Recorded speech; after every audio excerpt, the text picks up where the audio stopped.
小朋友們，大家好！今天給大家帶來的是舒克貝塔系列玩具，這是一架直升飛機，另外一輛是坦克哦。你們看，它是可以滑動的。那我們先來看看直升飛机。哇，這裡面的駕駛員是我非常喜歡的舒克，它的2個機翼是可以活動的哦，兩邊都可以滾動。據說它還可以變形呢，讓我們來看看它是怎麼變形的吧。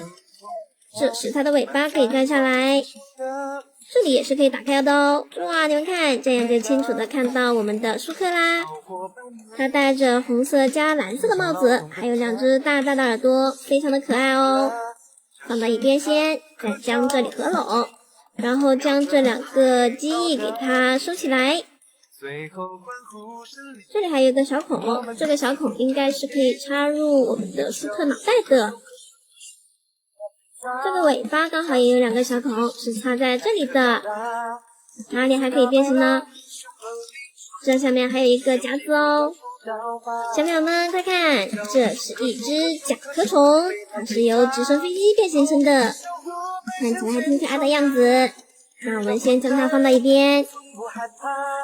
來看到這一輛坦克，它這個炮筒是可以360度旋轉的哦，而且它還可以上下的活動。它的下面有4個小輪子，還有一些履帶，來給它变形看看。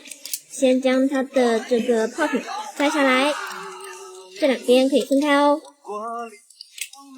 這個地方可以變形，據說它可以變形成為一隻大恐龍。誒，這裡變形出來了，這應該是恐龍的頭部，這有眼睛，眼睛是黃色的，這個黑色地方也可以變形呢。好啦，那這個部分就變形完成了，這2邊可以摘開，另外一邊也是一樣的哦。接下來我們來給它卡在這裡，這是恐龍的4肢。這一個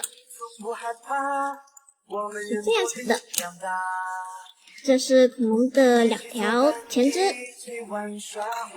後肢卡在這裡，這裡有個孔可以插進去，再轉過來，這裡還有一個孔哦。你們看，這樣恐龍就可以站起來啦，還挺可愛的。這個地方是卡在這上面的，這是恐龍的尾巴。